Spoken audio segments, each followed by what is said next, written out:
We have some really nice stories for you on this week's VA News. First, we take a look at one of the largest Medal of Honor ceremonies in U.S. history. We have the story of a homeless veteran given new hope with a HUD-VA supportive housing voucher. Then we see how the six-string guitar helps these wounded warriors put stress behind them.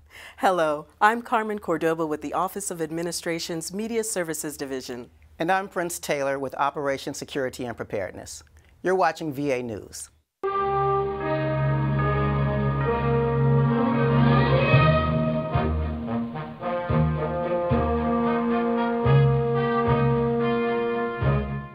In one of the largest Medal of Honor ceremonies in history, President Barack Obama gave the Valor Medal to 24 recipients on March 18th.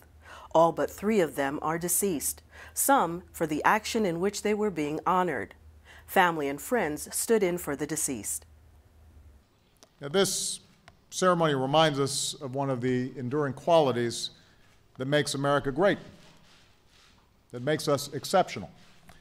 No nation is perfect. But here in America, we confront our imperfections and face a sometimes painful past, including the truth that some of these soldiers fought and died for a country that did not always see them as equal. So with each generation, we keep on striving to live up to our ideals of freedom and equality and to recognize the dignity and patriotism of every person, no matter who they are, what they look like, or how they pray. We grew up together. We all hung out in the candy store in Brooklyn, and in that candy store you would find notes from one to another or whatever. And at one point I saw that Lenny Kravitz had gotten the Distinguished Service Cross. And knowing what Lenny had done, he deserved the Medal of Honor. And that was what got me started. And I never stopped. In fact, I'm still going. But you know, he was not the hero type. He was not the great athlete. But he was a good guy. I'm emotionally taken only because I realize it's such a great honor, and I know how much the family loved him and missed him. And just to receive this is a very emotional experience for me, but I know that I wish they were here, especially his mother, but they're not.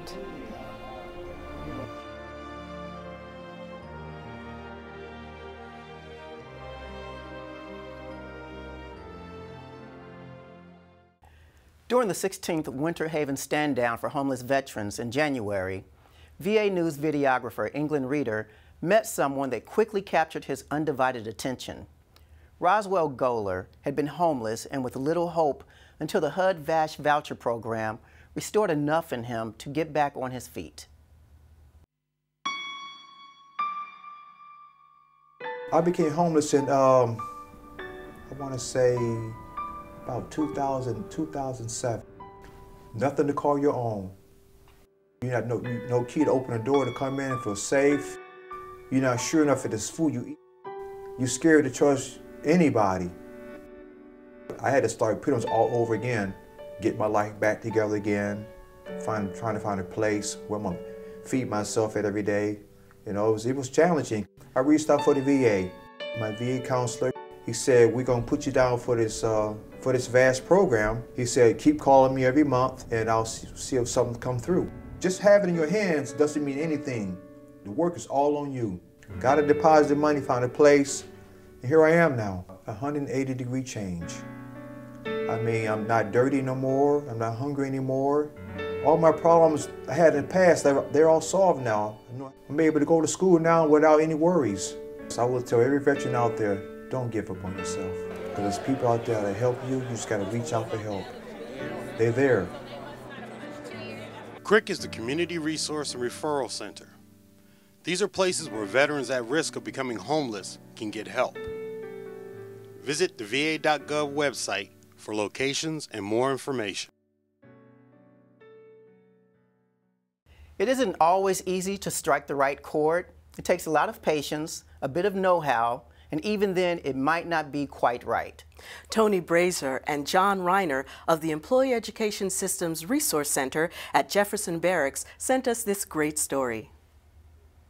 That's our A. Trying to make them all ring out. The Six String Heroes is a nonprofit organization in the St. Louis area. They have reached out to the VA and to the recreational therapists to help us assist the veterans in returning to an active leisure lifestyle. And I think that's what's really powerful about this group. And the veterans who are involved, the volunteers, are very passionate about this. They continue to stay with it, and then they also become some of the instructors. For many of the veterans and volunteers participating in the program, it isn't just the music that matters most. I was in the Army for almost 6 years, and then I was medically retired for chronic PTSD and anxiety. And that was really hard because I knew I could never go back, and that was the only thing I ever wanted to do. And so struggling with that, it's been hard. And for me in general, music, I love music. It just can make my day. It can set me in a better mood. It can do so much for me. For some of the other veterans, they say the same thing. The music, it just helps them just relax. They don't have to talk about their experiences. They can just come, talk with other veterans about just how their week was or how their day was, or just tell jokes. So for nearly 5 years now, the Six String Heroes and the VA at Jefferson Barracks have joined together for one-on-one guitar lessons and jam sessions. There's a lot more going on, though. It's camaraderie. It's veterans being with other veterans so they can share experiences with one another. And I think the mental health providers, the psychiatrists and psychologists have been very supportive of this. They see this, they know it, they hear from the veterans. There's more going on than guitar lessons. It's no secret that things can be a little difficult for transitioning veterans. I was a mess after I got out, and the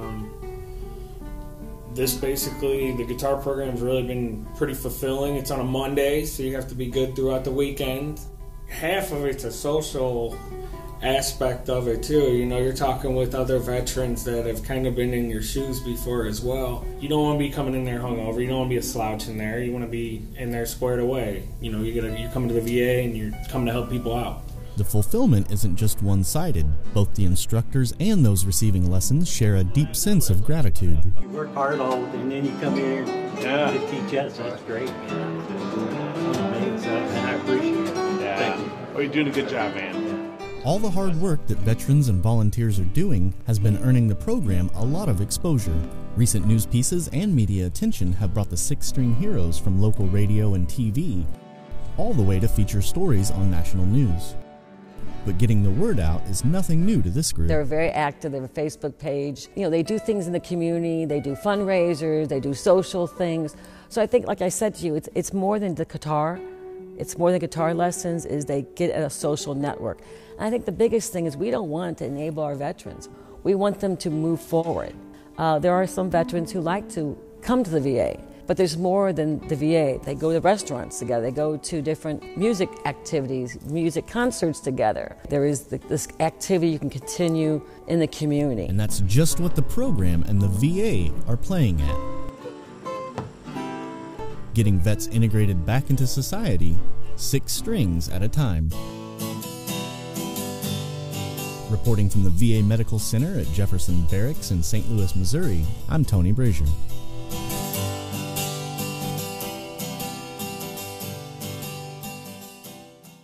For more information about programs like Six String Heroes at your local VA, log on to va.gov. There's more on Six String Heroes at their Facebook site. We all know what it's like to wait in the emergency room.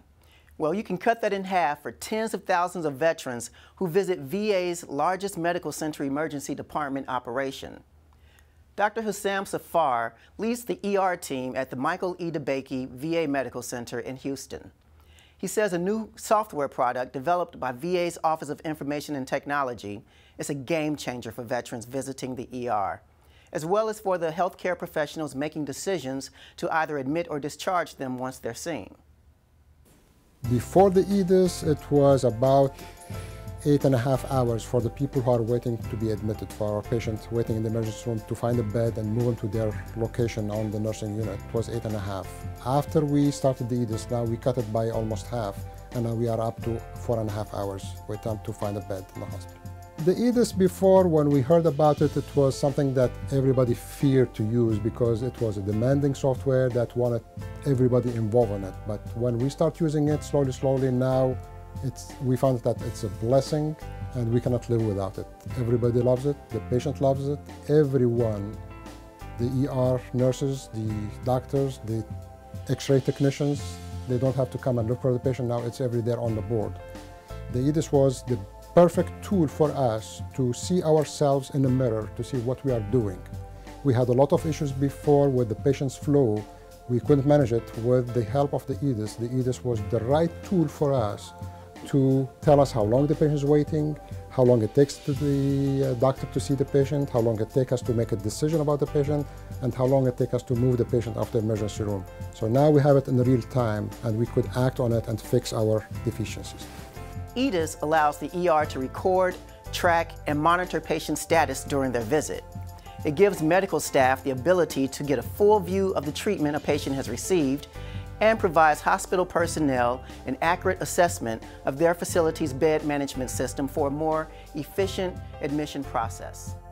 Every morning we generate a report through the EDIS about the wait time, the length of stay, the number of admissions, the diagnosis, everything.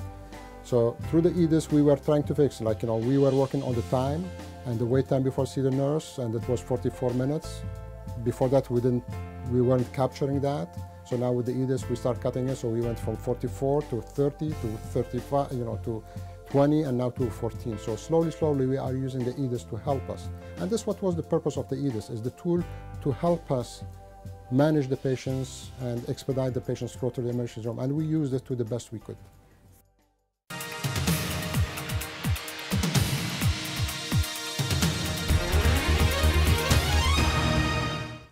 Did you know the oldest living World War II veteran is likely a woman? What better way to honor women during the last week of Women's History Month than to introduce you to her? B. Cohen served in the Army Air Corps during the war. For her 102nd birthday, March 6, 2012, the Union Bank and KCET Public Television in Los Angeles produced this story to honor her in 2012. We think it's a timeless story, good enough to share with those of you who may not have seen it and wished B. Cohen a belated happy 104th birthday and many more to come. Hello, I'm Pierre Abis of Union Bank. Diversity is one of our most closely held values. This is why we're proud to honor local heroes in celebration of Women's History Month. Let's meet one of our honorees. My name is B. Cohen. I was born February the 3rd, 1910 in Bucharest, Romania. Today, instead of a gift for my birthday, bring a pair of socks. So now they can give all the veterans 2 or 3 pairs of socks. I feel like I'm really rich knowing that someone else is getting something that they need. When I went into the service, I didn't ask them what the benefits were. I wanted to serve, to pay back for allowing me to become an American. There isn't anything a woman veteran or a servicewoman cannot do. She can. There are nurses, psychologists, dentists, doctors, and our veterans should never be forgotten. It is because of them that we have the peace and the freedom. This moment is made possible by Union Bank in partnership with KCET. That's it for this VA News. We're really glad you could tune in. I'm Prince Taylor. And I'm Carmen Cordova. This month marks the 25th anniversary of VA becoming a cabinet-level agency. Happy 25th anniversary, VA. We wish you all a great week.